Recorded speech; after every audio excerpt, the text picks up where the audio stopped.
Today on the Morning Edition, new details and audio just released 1 year after Bering Flight 445 crashed, tragically ending the lives of these 10 people as lawsuits have been filed. We'll fill you in on the details.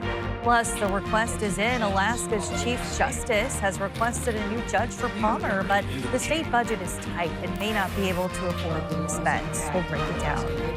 And later, an animal shelter has come up with a fun and unique way of generating some social buzz and some funds to help protect their furry friends.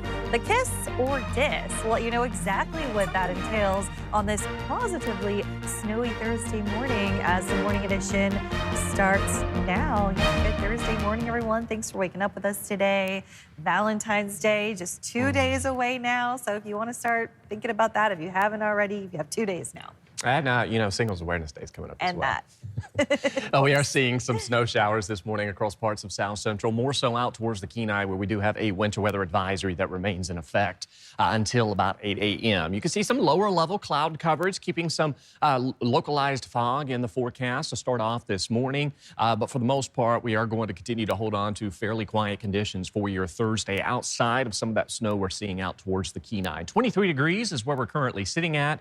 Winds for the most part remain fairly light, and we are going to continue to hold on to temperatures through the rest of this week, steadily cooling off. Now, we're waking up this morning to temperatures in the single digits and 20s for most locations outside of Homer, coming in at 32 degrees. And while we are still expected to warm into the 20s and the 30s today, yesterday was the warmest weather pattern or warmest day that we saw this week. And then through the rest of the week into the weekend and next week, those temperatures will steadily cool off. In fact, we'll see about a 10-degree drop in temperatures as we welcome in the start of next week. There is that light snow showers you're seeing building across western parts of the Kenai. This is where we could see storm total accumulation since last night into this morning of about 2 to 6 inches of that snowfall accumulation. So there is that winter weather advisory.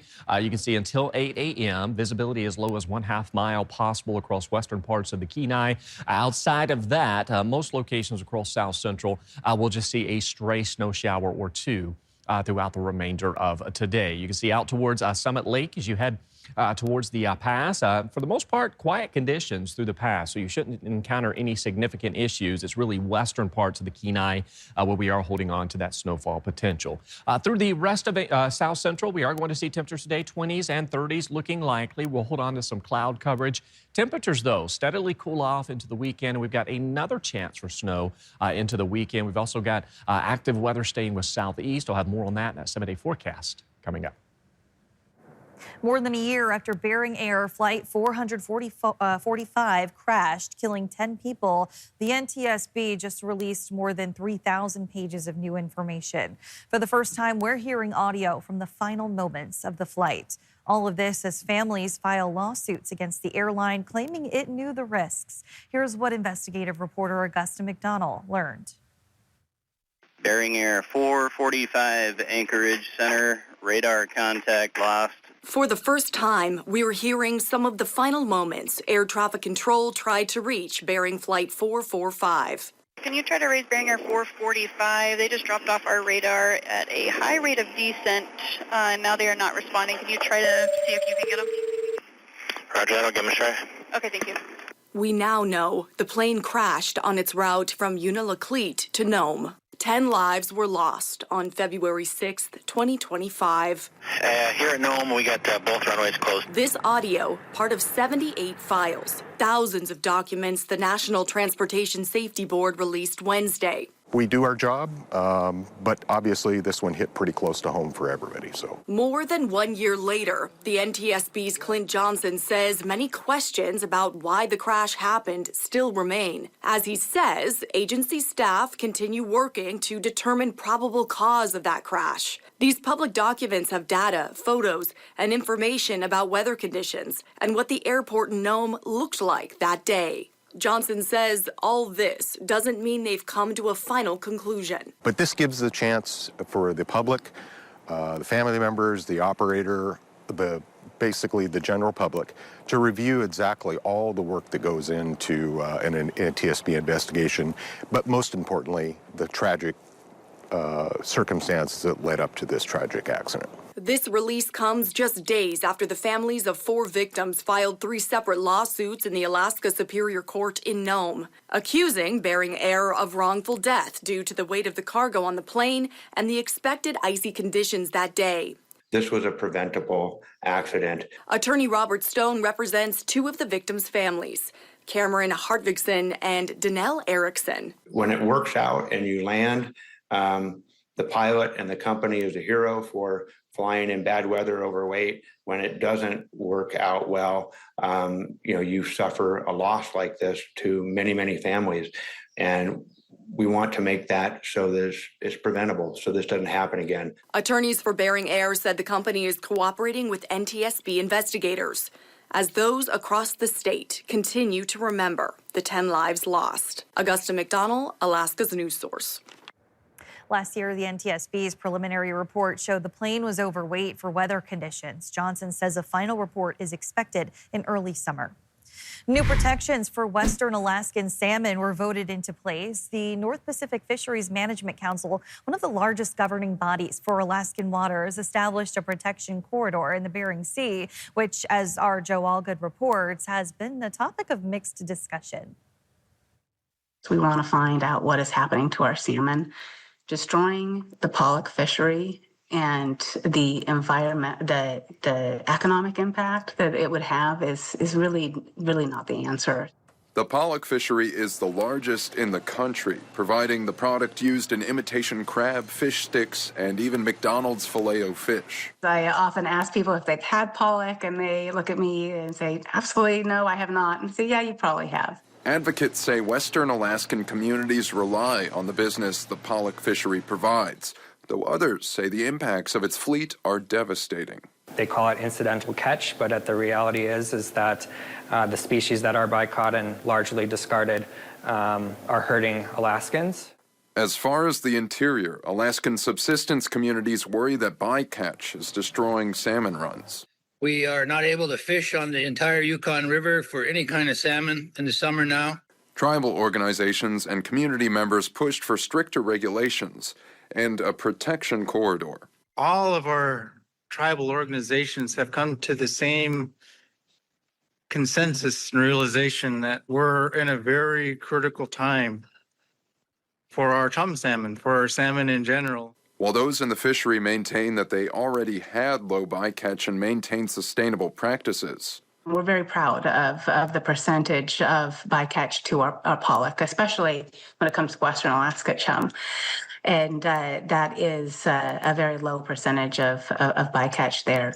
Ultimately, the NPFMC voted in favor of a protection corridor and more transparent guidelines, while communities hope to see the salmon return. We lost our chum salmon in the 90s, and they adjusted this fishery, and they came right back. So there's your data. There's your proof that it can work, and it has worked before. Joe Allgood, Alaska's news source. As Joe mentioned, more transparent guidelines. Those guidelines include more frequent reports on how much bycatch is caught and a thorough index of Alaskan chum. But the big change is the protection corridor, which is an area off the Alaska Peninsula. And if salmon bycatch is too much, half of the waters typically fished will be closed in the season. One of the world's largest salmon fisheries is facing a crisis. The Yukon River Chinook salmon run is heading for another dismal year. This marks the 3rd consecutive year of historic lows. Fisheries managers estimate only about 25,000 Canadian origin Chinook salmon will return to the Yukon River this year. That's down from historical averages of over 100,000 fish annually. The drop-off has forced dramatic action on both sides of the border. In April 2024, Alaska and Canada signed a 7-year agreement that shuts down the Yukon River Chinook commercial and sport fisheries completely through 2030. Subsistence fishing, which has the highest priority under Alaska law, is also restricted and only allowed if the population reaches a rebuilding target of 71,000 fish.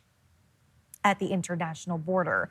The collapse stems from multiple problems. The returning Chinook originated from small spawning events in 2020 and 2021. A heat wave in the Bering Sea from 2016 through 2019 continues to affect salmon populations.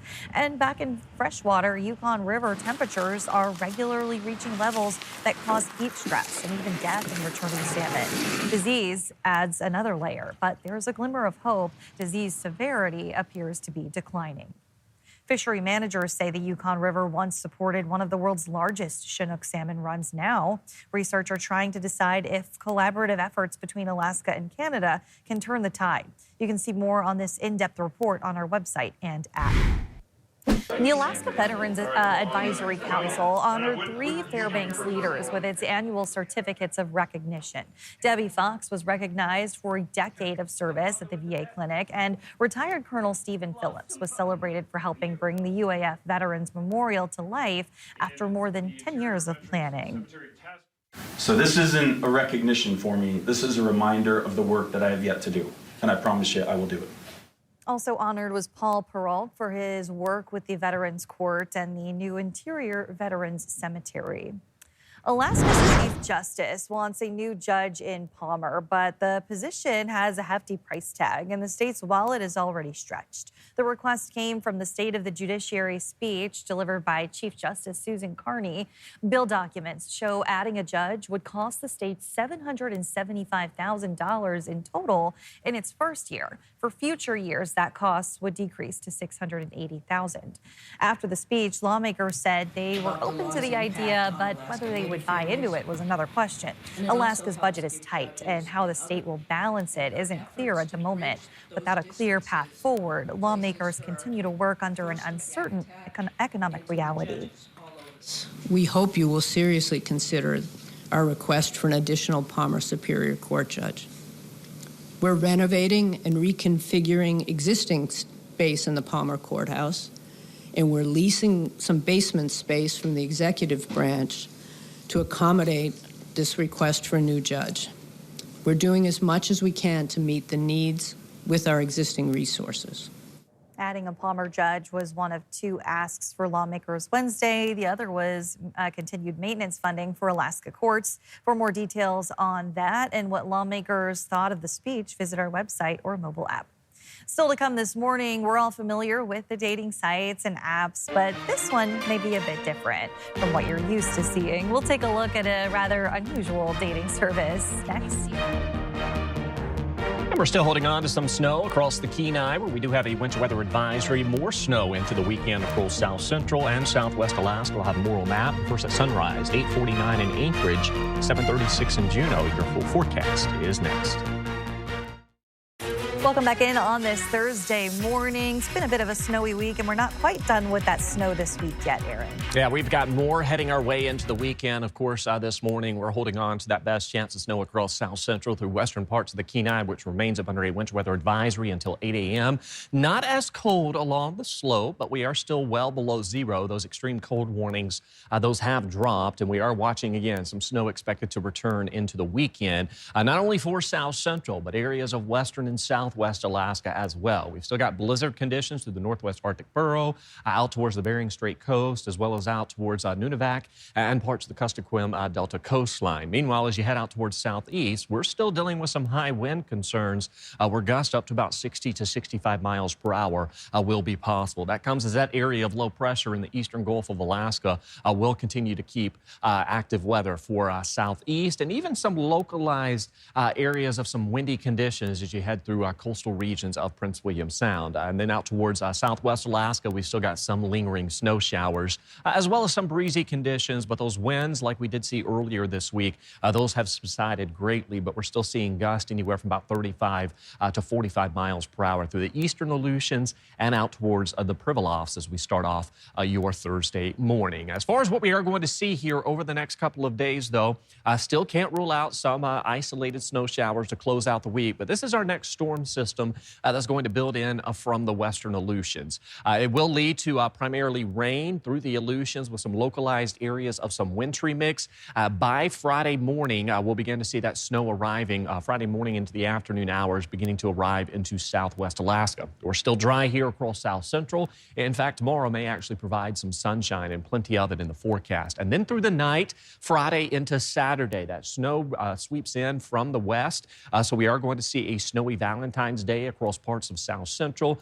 This is where we could pick up a couple to several more inches of that snow accumulation. And much like we did see with the previous storm system, highest amounts look to fall through the Susitna Valley. We are seeing some improving avalanche conditions as you head out towards Girdwood, Turnagain Pass. Moderate as you head above tree line. Now, a good way to avoid any problems is to choose those low angle or simple terrain. And of course, you want to stay away from those steep slopes. As far as that snowfall, though, throughout the remainder of today, any of that remaining snow we'll see will be across the Kenai and into parts of the Susitna Valley. Storm total for the Kenai will be about 2 to 6 inches from that winter weather advisory that was issued through the night. And then you can see we're kind of quiet into our Friday, and then there's that snow arriving from the west as we welcome in our Saturday. So be prepared to pick up several inches. Along the Kenai, we'll likely pick up maybe ½ an inch to an inch as the heaviest snowfall looks to shift north of Anchorage into the valley as well as out towards parts of the Copper River Basin. So more snow does arrive as we welcome in the weekend. 20s and 30s today for those afternoon highs. We'll still see some coastal winds. Seward could see some northerly winds up to about 25 miles per hour. Those temperatures hold in the mid to upper 20s. There's that snowfall for your Valentine's Day. President's Day, we're at 18 degrees, and we could see another chance for snow early next week. All right, thanks, Aaron. Valentine's Day is just around the corner, and a few Palmer locals are putting themselves out there to find the one. Jace Bertrand took a look at several dating profiles to find out what they're looking for in a true Alaskan romance.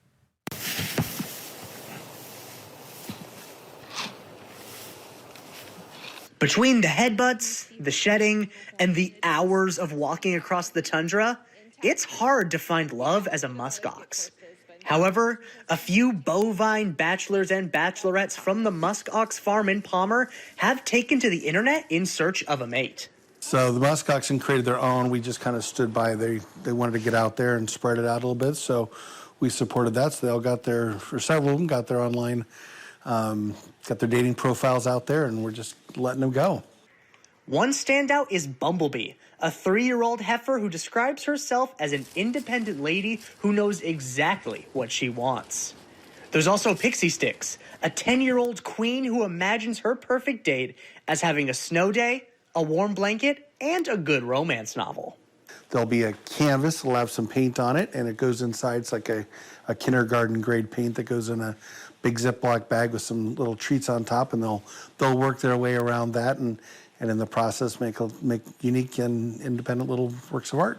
Another attraction is Benedict. Benedict is such a little ham.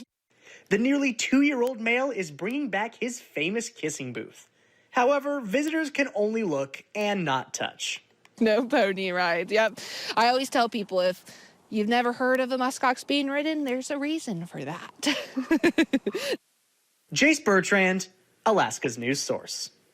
Even muskox deserve love, and apparently so do birds. Love and feathers are also in the air. The Aleutian Seabird dating app is promoting eligible bird bachelors and bachelorettes. For instance, according to the Alaska Maritime National Wildlife Refuge, this Aleutian cackling goose is looking for a life partner. Would you swipe right?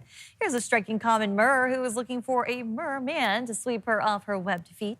And check out this dapper dude, gotta say. A little jealous of the haircut there. This crusted auklet is single and ready to mingle, and according to his profile, claims he doesn't use any hair gel.